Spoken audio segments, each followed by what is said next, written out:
Callan, huge congratulations. Talk us through that game. A bit of a scrappy affair between the pair of us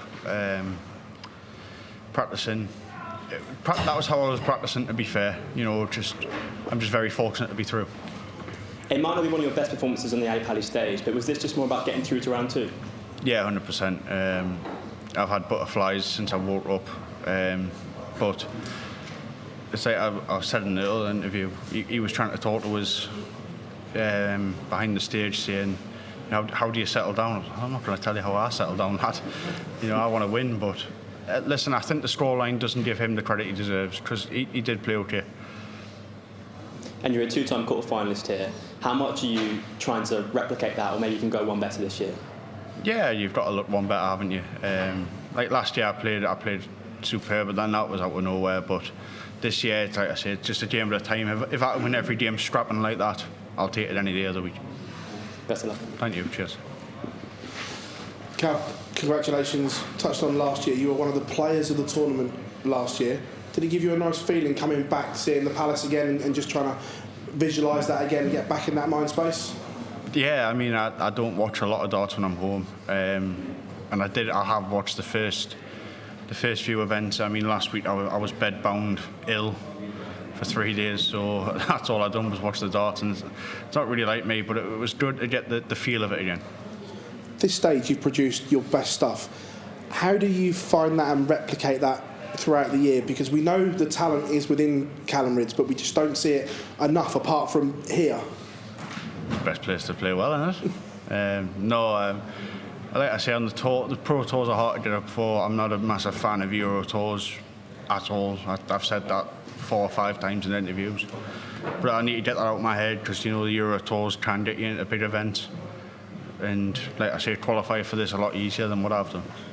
You touch on things like that. Is it a case of taking stock and maybe reassessing how you approach the tour and different things, and just trying to be more of a professional? Does that make sense? Yeah, probably. Yeah, I mean, I like to laugh. I like to carry on. The Pro Tours I don't mind. I sit with like Luke Woodhouse, James Hurrell, Jim Williams before. He's just lost his card, so.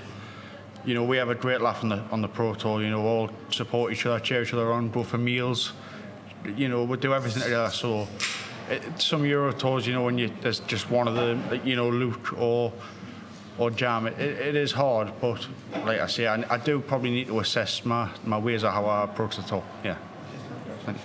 Callan, congratulations on the win. You mentioned there that you don't care how you got the win, the performance doesn't really matter. When you have that mindset at the Alexandra Palace, where you have played some ton-plus averages, some incredible games, could that sort of thing help you on other stages as well? Not thinking about the performance, but just thinking about getting the win? Yeah, possibly. Obviously, I think winning one game in Minehead last month against Kevin Dutz, I played all right, and then I lost with pretty much 100 average to Ryan Sales, 6-5. So it's just trying to find, not the love again, because I do love playing, but just something needs to click again, and hopefully it does click here again. You mentioned being bedbound unwell last week. Chris Dobie said similar the morning of his game. Does doubt start to come into your mind about playing up on that stage when you're feeling that way? Yeah, 100%. I mean, I'm still not 100%, but I'm 100%. I'd probably say definitely better than what I was. Like last Tuesday to Friday, I didn't eat probably anything, just drinking water. I don't know, I couldn't stomach anything. I know there was something going around, so frankly now I would rather it have been last week than this week. So yeah, I'm just, like I say, I'm happy to get through. You mentioned watching the darts, which you don't normally do. Does that give you that love back that you're saying, not that it's gone, but that you need that desire, that enjoyment of coming back to Alexandra Palace? Maybe, yeah. I mean, obviously it's like, I've had a few people say, you don't watch darts and all this. And I don't watch that. I watch my friends play, the friends I'm close with, all the North East boys, the lads I sit in the Pro Tours with. But other than that, it's just background noise for me if I'm doing anything around the house. But yeah, I think watching it just gives us the feeling of, right, every day is a countdown for me coming back here. And even yesterday when I was in my hotel, the butterflies were going tomorrow, you're going to be back there. So yeah. Thank you. Hi Callan, well done on the win. Must be strange watching it as a fan again, like all of us. What was the highlight when you was watching it last week? just seeing my friends get through, like James Hurrell, Derby, you know, Woodhouse winning. It was good to see the lads get through. You know, I don't pay much detail to much of the darts, but I will look at my phone and see the stats of, you know, who's played well, and so you do see who's playing well, who's struggling. But first round's first round. If you win your first round, you have a chance to put it right the second round. You said that you weren't the biggest fan of the Euro tours. What is it about them that you don't like? Is it the crowd? Is it the travelling? What part of it you're not a fan of?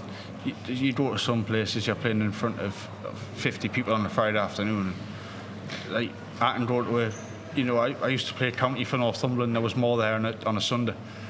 You know, I like to play in front of a big, full-out crowd, and sometimes it's worse when you can hear them shout at you. You know, that's the worst part. When there's a full crowd in there, you just hear noise.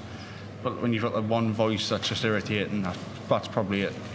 And does that explain why you seem to play so well on this stage? Because even if you have a tough year on the floor, I mean, you're 2 times quarter-finalists here, you always seem to bring your best stuff here, and the crowd seem to love you for it.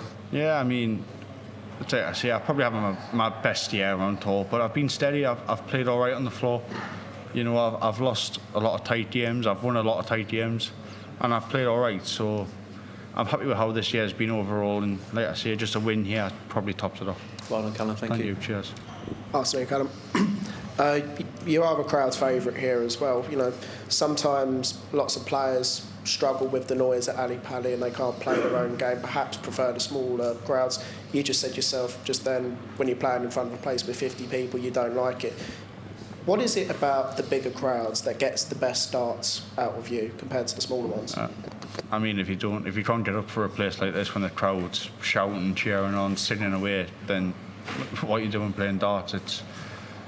It's the best place to play darts here. So, you know, every year when you find out you qualify and, you know, all this, it's just a very warm feeling knowing you're coming back here. I think you said earlier, if I heard rightly, your amazing performances last year, you know, you said it was almost unexpected in a way compared to last season, you know. Are you confident you've still got that quality to replicate that this year? Oh yeah, 100%. I know it's in there. I think most people know it's in there, but every game's different. I think, you know, as a fan, as a pundit and whatever, every game is different. You know, like Van Gerwen last year, I think me and him produced the game of the tournament. And like I say, I wasn't really annoyed until I looked at the stats on the big screen. I seen I won more legs, and that's what really, it got under my skin a little bit when I went off stage. But listen, it is what it is. You can't change the past. You can only look to the future. And obviously, like a really, really long run here, perhaps into quarterfinals, maybe semi-finals, you'll go flying up the order of merit as well. Is that sort of like something you've got an eye on to maybe perhaps get closer to that top 10? No, definitely not. But listen, if I'm fortunate to bump up the rankings, happy days. If not, I'm comfortable where I am. You know, I'm not in danger to lose my tour card. I'm not in danger to, you know, bust up the rankings. But if I can have a good run here, you never know what can happen. I think you said like you was feeling under the weather last week. Like, where did you watch the Tyne-Wear Derby? Did you watch that at home? I'm not talking about the Tyne-Wear Derby. I know that. It's absolutely raging, so I'm not talking about the Tyne-Wear Derby. It's understandable. Thank you very much. Cheers, mate.